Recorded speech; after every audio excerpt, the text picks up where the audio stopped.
Welcome! Here we are. We made it to 2021. And like most of us expected, nothing has changed at all. I am going to kick off 2021 by answering a common question among music producers. And that question is, should you buy an iPad for the sole purpose of music production? And I'm not a big fan of spoilers, so I'll give you the short answer now. In my opinion, no. You should not buy an iPad for the sole purpose of music production. Am I saying that nobody has ever produced good music with an iPad? No, absolutely not. Am I insinuating that those who bought iPads for the sole purpose of music production are stupid?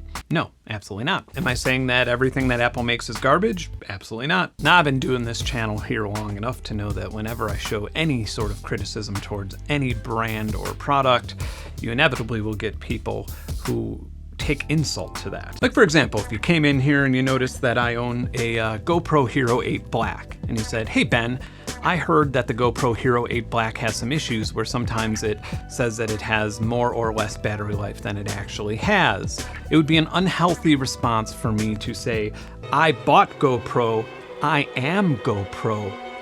You. I feel like the sooner I do a brand loyalty psychology video, the better. So if you're an iPad musician, or especially if you're an iPad musician that hasn't run into any frustrations in the process of being an iPad musician, don't be mad. Give us some tips in the comments, because you are a lot luckier than I am in my years of attempting to be an iPad musician. So circling back to what I just said in the beginning of this video, you should not buy an iPad for the sole purpose of music production. You might wonder why it is that I have a brand new 2020 iPad Pro, an iPad Air 3, an iPad 4, an iPad Mini 2. I could play poker.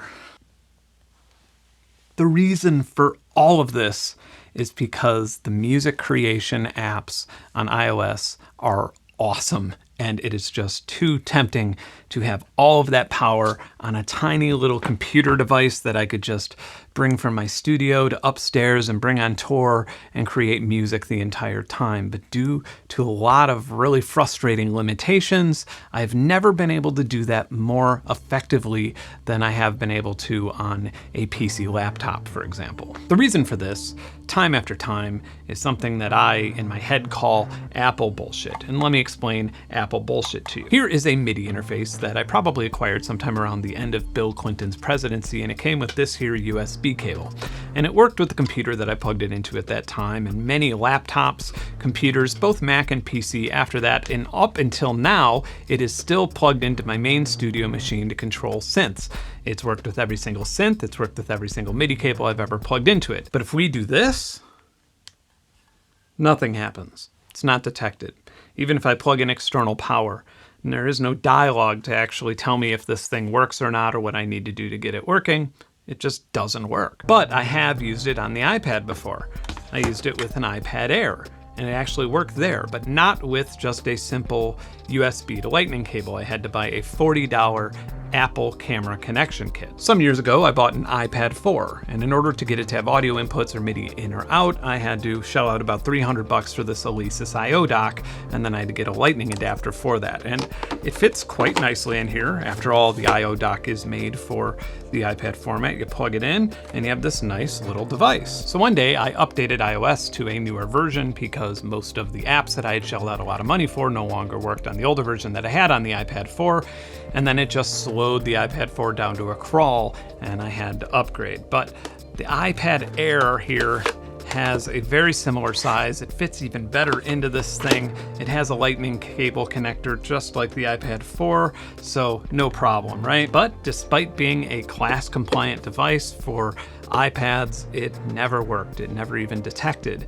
And so I had to go search for something that a lot of people had confirmed worked. And I found that. All right, so I shell out some money for something that actually works with the iPad Air 3, and it is the Icon Duo 44, which is actually a steal for the price. It works as an audio interface for a Mac or a PC or a phone or an iPad Air 3. It is designed to be a works with everything portable USB audio interface, and it has a USB-C connector, a normal USB 2.0 connector, micro USB power, and so on. So last year I buy a premium 12.9-inch iPad Pro, and when I plug my Works with Everything audio interface into it, it just doesn't work. There's no explanation for why it doesn't work. Nobody knows why it doesn't work. Apple notoriously behaves like it does not care if you make music with iPads or not. What boggles my mind is that Apple actually created a MFI certification program to give audio interfaces class compliance, and then without warning, they just disbanded the whole thing when moving over to USB-C. If you go somewhere like the AudioBus forums, you'll see a lot of dedicated iOS musicians, and some of them have spent like $1,500 on an Apogee Quartet audio interface. The Apogee Quartet audio interface paid Apple for their MFI certification so they could be class compliant and guarantee that they will work with iOS devices. But when Apple moved to USB-C, they just pulled the plug completely on their MFI certification program and left companies like Apogee with absolutely nothing. This resulted in a lot of customers feeling like they wasted money, and this also resulted in Apogee's image being tarnished because most customers are not going to blame the giant company Apple, they're going to blame the small company for not being compatible with Apple when there just is no path for them to do that. So what you end up with is this $1,300 13-inch beautiful device that doesn't have an analog headphone port. You don't want to use Bluetooth headphones typically for music production because there's a whole lot of latency. And so you end up with things like this, and things like this, and things like this, and things like this, and things like this, and I can keep going. I have the amazing privilege of being not only a professional musician, not only an audio YouTuber, but a consultant for some audio companies, and so I am just up to my neck in audio interfaces and gear, and still none of them work with this new iPad. And so I shell out $40 for this thing, which has a tiny little headphone port on it, and sure enough, it works. But for now, I don't know if it'll actually work with the next update or with the next iPad I buy because there is no MFI certification. So that is the ugly side of iOS music production, is that you just have to buy all of these little expensive trinkets or more expensive audio interfaces and stuff like that, and cross your fingers that it'll work when it comes to, or that it'll work in the next OS upgrade, or that it'll work in the next generation. And meanwhile, this little guy is still working just fine with my PC after 20 years. And for that ugly reason, whether you are a new musician looking to get your feet wet, or maybe you are a seasoned musician looking for a new interface, I personally would not recommend buying an iPad for the sole purpose of music production unless you have a lot of time and money and patience. But I am under no circumstances saying that iPads are garbage or not worth the money. I actually do really like my iPad for a wider variety of reasons, and if you want an iPad for reading books, drawing in Procreate, and music production, and if you're okay with loosening your workflow or your expectations of music production to something that is a little bit more fun and exploratory rather than grinding away in a DAW, then there's a lot to be said for owning an iPad. What you're soon about to see in this video is that while it seems that Apple is almost intentionally sabotaging iOS to not be taken seriously for music production, the developers for iOS are absolutely amazing. And there are tools on there that I wish existed in Windows or in hardware format, but they only exist in iOS. And after you see me use them, you're probably gonna wanna buy an iPad, despite everything that I just told you. I'm sure some of my viewers are like, hey, what about Android music production? And there are some apps that seem to work quite well across the massive landscape of Android devices, such as FL Studio Mobile or Caustic 3, etc. However, the problem is that as of 2015, there were more than 25,000 unique Android devices with unique hardware and software builds. Imagine that you are a software developer that wants to make a powerful and stable, low latency digital audio workstation for Android, and astonishingly, miraculously, you get it to work well with 70% of Android devices. That's still going to result in a massive dumpster fire and loss of sales when that other 30% leaves reviews in the App Store. But unlike iOS, most mainstream Android devices are surprisingly compatible with a lot of things, so maybe try plugging your audio interface into one and seeing how it works. The best music and sound apps for iOS range from ridiculously fun to inspiring and innovative. And I've spent a whole lot of money on a whole lot of them, and I want to show you my favorites. First things first, I have a Sensel Morph multi-dimensional touch controller here. It's portable, thin, lightweight, and it has its own internal batteries, and it can connect either USB or Bluetooth to a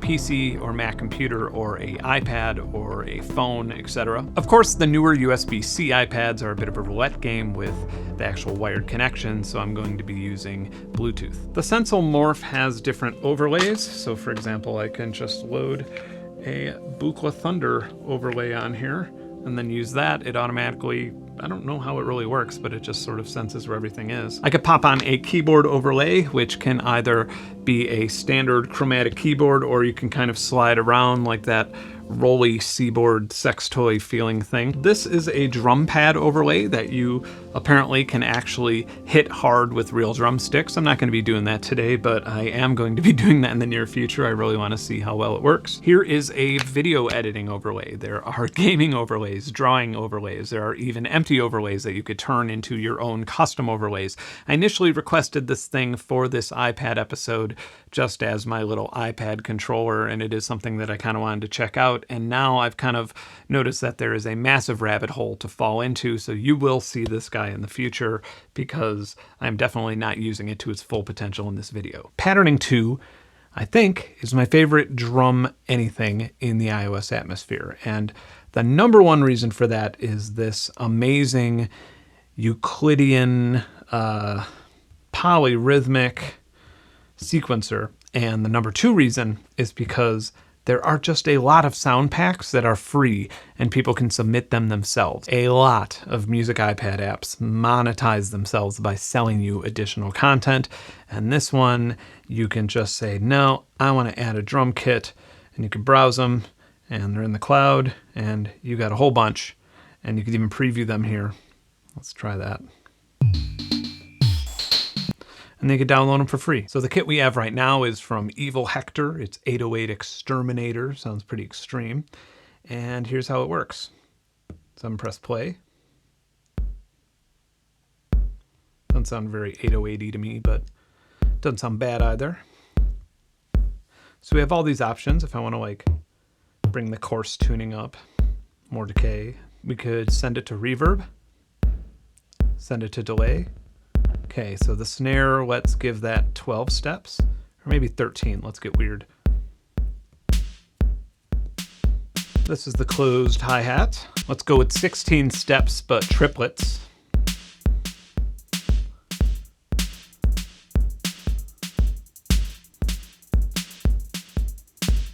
That sounded absolutely terrible. I'm sorry. I'm going to load up a different kit and try and make something a little bit more palatable here. Okay, we could also record directly into here.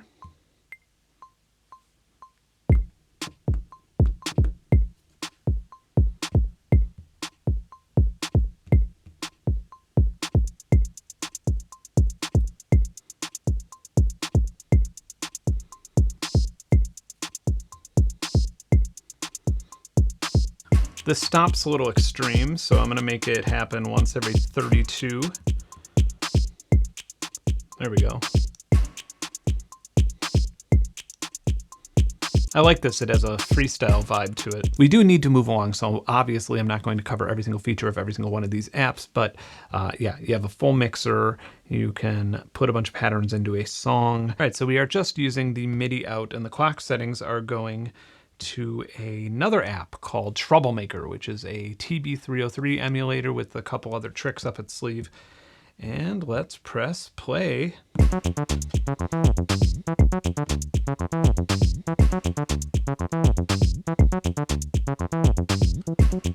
Keep in mind there is no DAW in between these two, just the two apps are working with each other, with one running in the background while the other is in the forefront.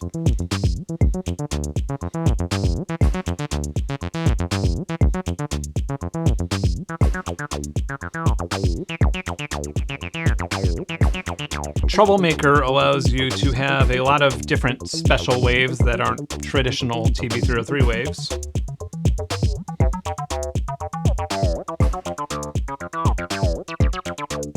It also has a really powerful random function.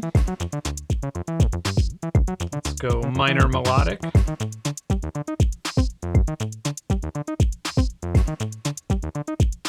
Then we could add little mutations, like we could just have slides.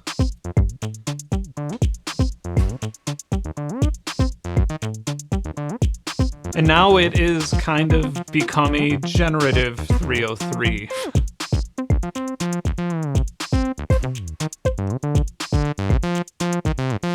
And it will forever change.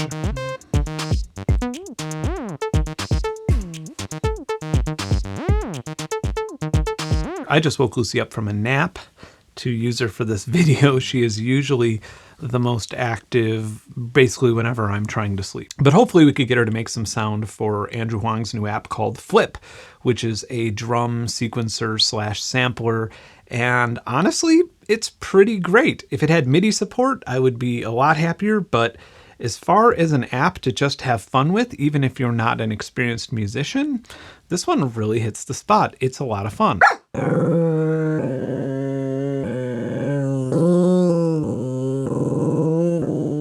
Speak. Good girl. Thank you.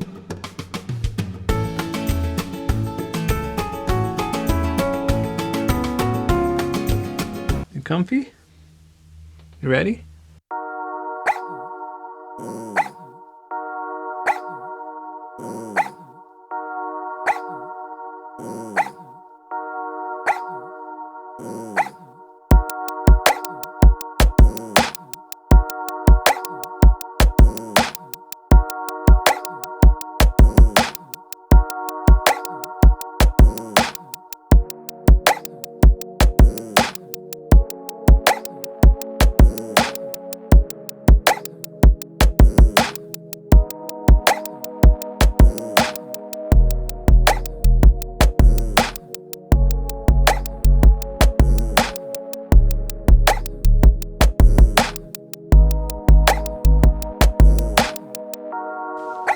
What do you think? Did you like it? All right. All right, so Ruismaker is an FM synthesis drum machine that, simple enough. However, you don't really program it the way they program a normal drum machine. Instead, you do it like this. I'm just gonna take these beats and remove them and put a bunch of these beats in. And then my snare, I can shift it. I can make less steps, randomize things.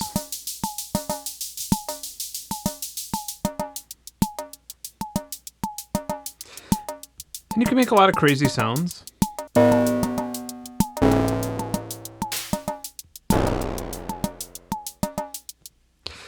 But what I'm actually going to be doing instead is bringing it into a DAW called Beatmaker. Ruismaker inside Beatmaker is just going to act as a drum synth.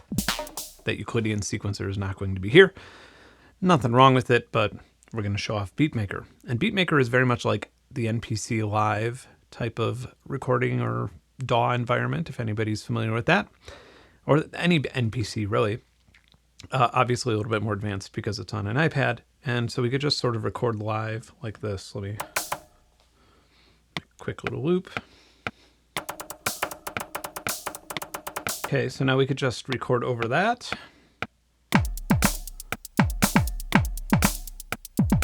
So here's our timeline, and I'm going to press loop and then just set the loop to go to the end of the 8th bar, and it should loop. Of course, this has swing and everything else that you would want in this type of environment.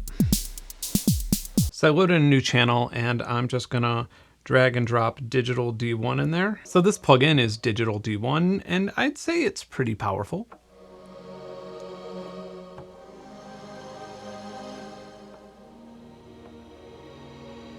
And yes, I know that sounds like utter crap, and the reason it does is because I want to show off a really awesome reverb plugin. It is called Alteza.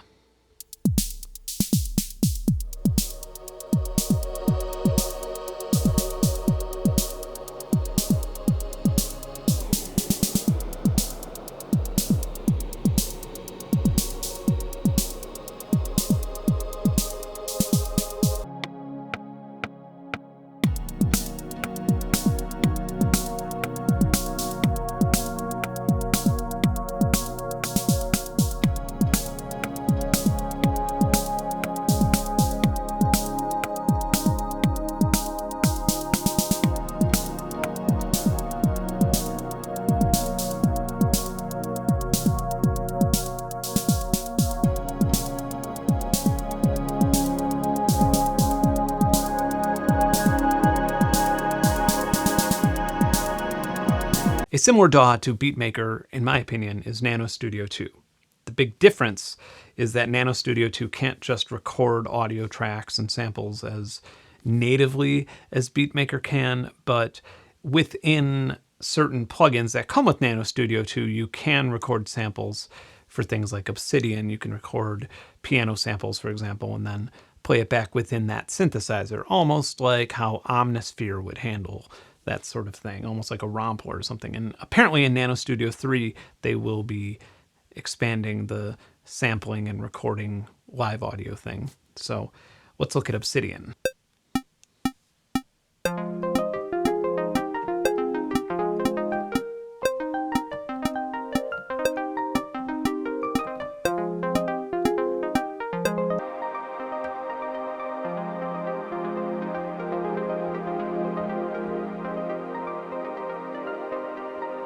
Slate is the drum thing for Nanostudio 2.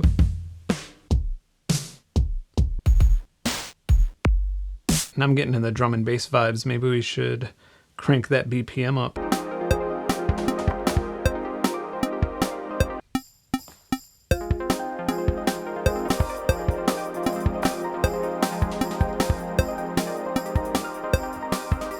Now we just need a really good drum and bass bass. This could work.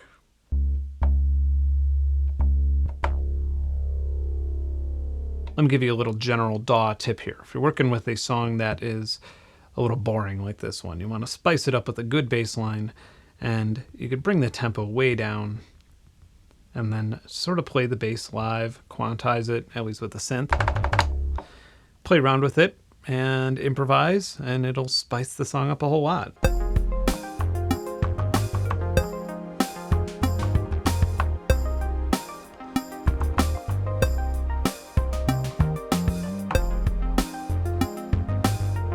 There you go.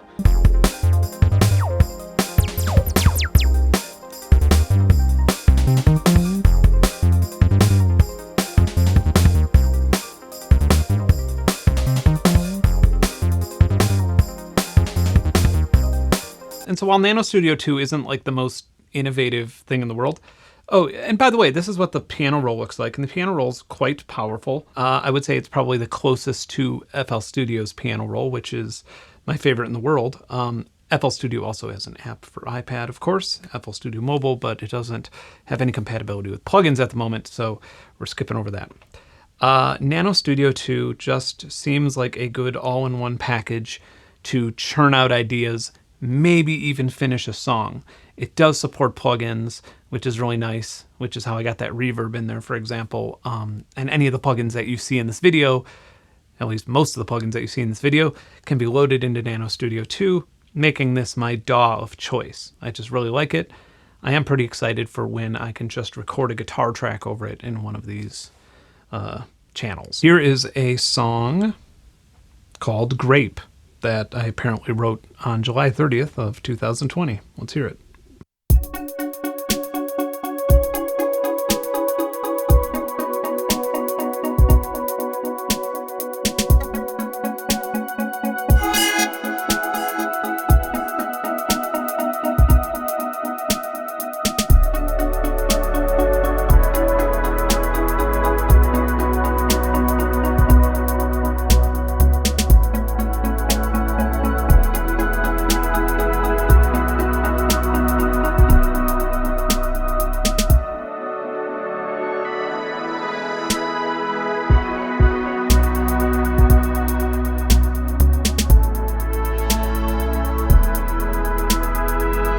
How long is this thing?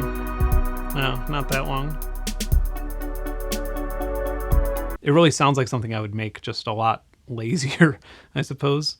Like some of the transitions between the patterns were shit. All right, so what I'd like to show you now is probably one of my favorite configurations to play around and experiment on the iPad. And the first thing I'm going to do is I'm going to open something called Mozaic. Mozaic is a place where you can make your own MIDI controller. You can make MIDI sequencers, you can make generative things that just play instant drums, stuff like that. And you could view the code down here. And it is hugely powerful. But while you can program your own MIDI controller or controller interface or sequencer or generative music maker or drone maker or whatever, it doesn't make any sound on its own. You have to load it in something else. A great place to load it is something called AWM. AWM just kind of loads a bunch of things and links them together and supplies you with a master clock. Now, there's a lot of things that we've already seen, like patterning 2 that has its own sequencer, and you could actually output that to a different instrument, that Euclidean sequencer that you saw in there, and that's where things get really powerful, is where you could kind of use all of the extra bits of each and every plugin to control each other, if that makes any sense. Burns Audio makes a lot of mutable instruments stuff. They use a lot of the firmware from Mutable, so I guess I'll just load up Resonator. And now, what can control Resonator? Well, let's say my Arturia keystep can. I love it so much. All right, so now here I can load in MIDI, right? And in that MIDI, I could load in Mozaic. Then I go back here to my instrument and say, hey, you, Mozaic can also control you. And then I press play.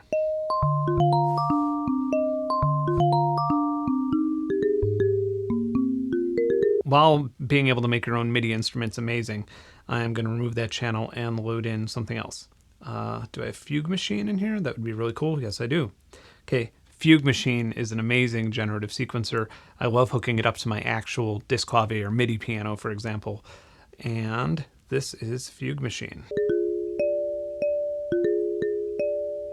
All right, so now I can load another channel. I'm going to load another audio unit extension. You know what? Let's go with Retro Piano for this one, just for the hell of it.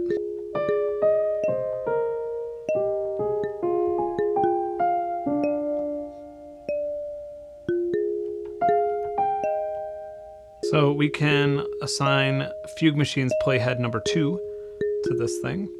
And let's get that number 2 playing.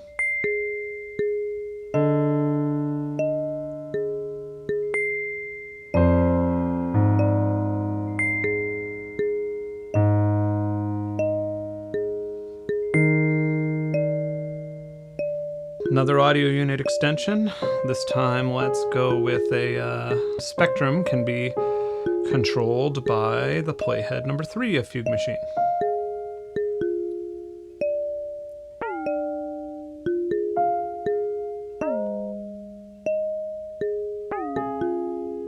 And now, of course, we want to start adding reverb to things, so this is 0 reverb. I think this one's free, and it sounds decent.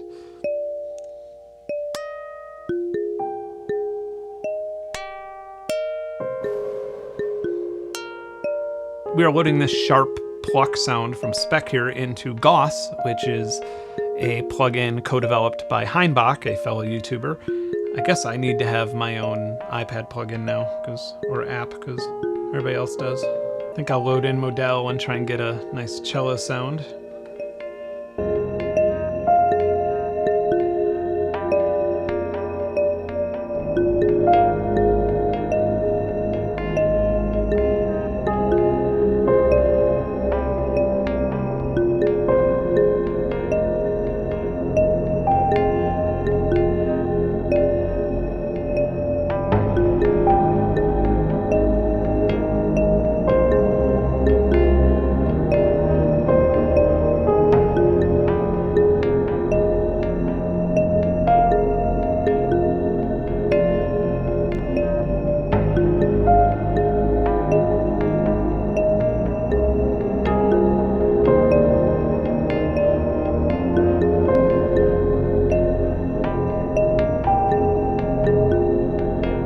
That was a lot of fun, even meditative in a bit. It's not a track that I would record or release or even save. It was just a lot of fun. And maybe that's what the iPad is best for. Maybe if you are not constantly trying to produce a finished track and beat the last thing that you made, perhaps if you're just trying to have some fun with audio, you don't really care about the stack of audio interfaces that don't work. You're just having fun. And on that nice and pleasant note, if you like this video, subscribe. Wait a minute. I forgot to tell you about the most innovative music app for iPad. My favorite music app for iPad. Quite possibly the most innovative music software or synthesizer in the last couple years, and it's only on iPad. And to be totally honest with you, it was the straw that broke the camel's back to get me to part with $1,200 on this brand new iPad Pro. And this wonderful piece of software is called Drambo, or Drambo, however it's pronounced. It is my favorite iPad app of all time, and I think a lot of synthesizer enthusiasts and electronic musicians are probably aligned with me on that. It is not only a virtual modular environment, it is a bunch of virtual modular environments that you can bind to sequencer steps or keys, or whatever you want. It would be as if I wanted to make a drum loop from 8 of my modular synthesizers. All right, so to start a patch, I'm just going to choose a normal oscillator. There's like FM operators, samplers, all sorts of things, but let's keep it simple to start. Good old sine wave.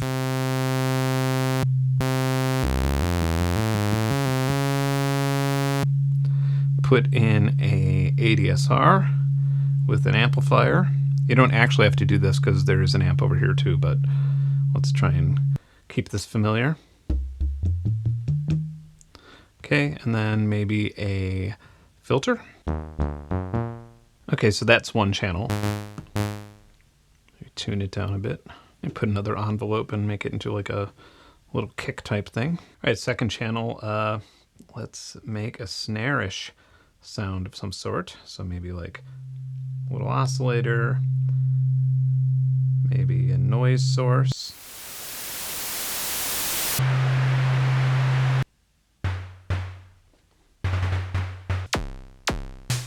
All right, maybe a hi-hat, why not?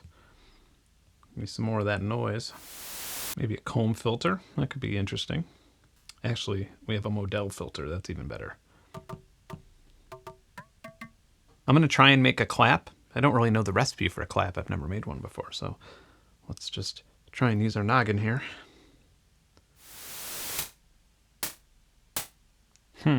Not too convincing.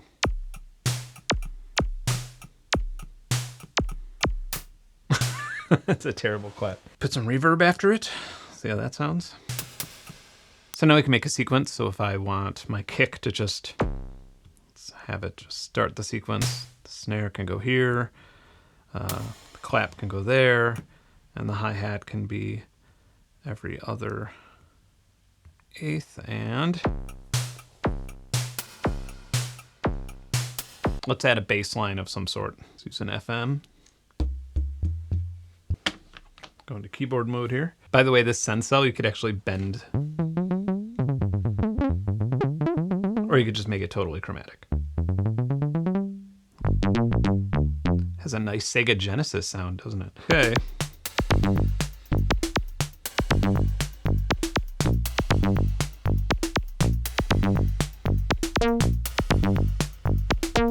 What I can do is I could hold this down and turn the master volume down just on that note to do perimeter locking, essentially. And so we can make this one ring out a lot harder with the folder.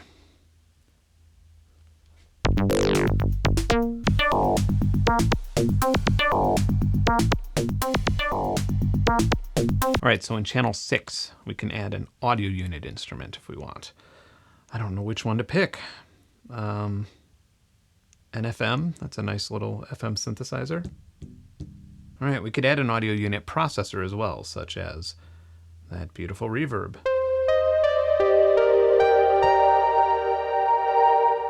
All right, so let's just record a little phrase in the first pattern up here.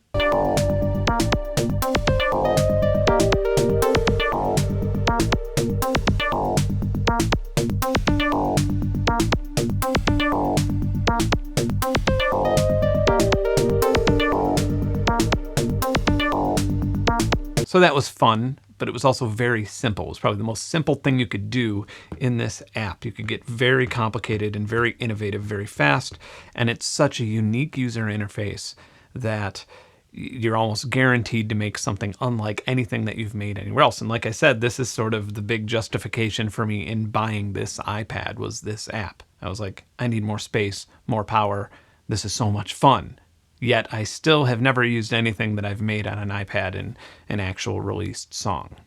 I whipped this little generative patch up in about 10 minutes, and it's quite nice, isn't it? It's like a mixture between a slot machine and 5-MeO DMT.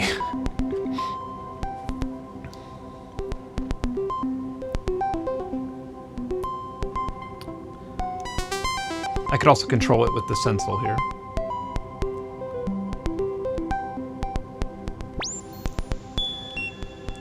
Just go totally nuts.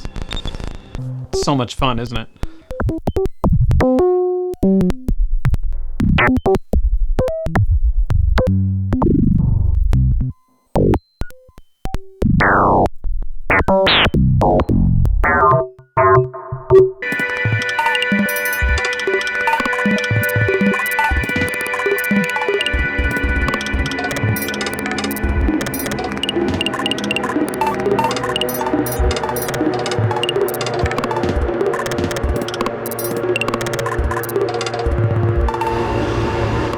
Now I know that there are a whole lot more amazing music and sound creation apps for iOS, and I really would like to tackle them in the future. So if you are an app developer and you want me to check something out, there is a contact email somewhere on this YouTube profile. Once I get my hands on an Apple or Mac computer, I want to do a in-depth review of both the desktop and iOS version of Tim Exile's Endless. I'm now doing a weekly live stream on this channel, and for the time being, it seems like what I'll mostly be doing is checking out alpha and beta and even released versions of software that developers send me, and I would love to extend that to iPad as well. The reason I'm doing weekly live streams is because I started a Patreon, and it is for my Patreon members. However, get this, I started a poll on my Patreon page asking them if they want it to be exclusive to them or free for everybody, even people who aren't my Patreon members.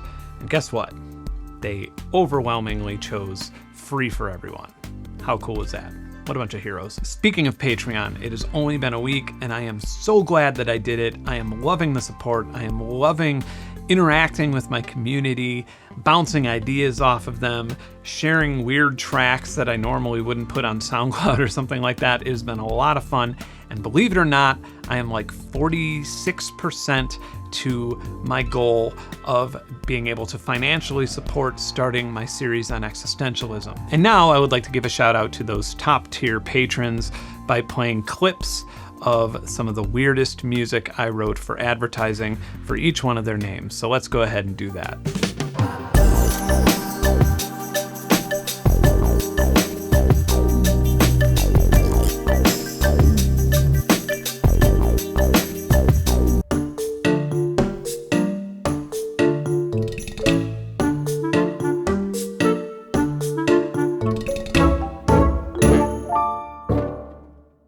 If you like this video, subscribe to the channel. If there's anything you want me to cover in the future, let me know in the comments. Oh, and if you want to support me and see periodic dumps of things like audio assets and music and so on, and if you want to join a Discord community that seems to be talking at all hours of the day, so you'll never be lonely again, then join my Patreon. The link's right down there below. Stay safe. Welcome to 2021. Hope you're okay. Bye.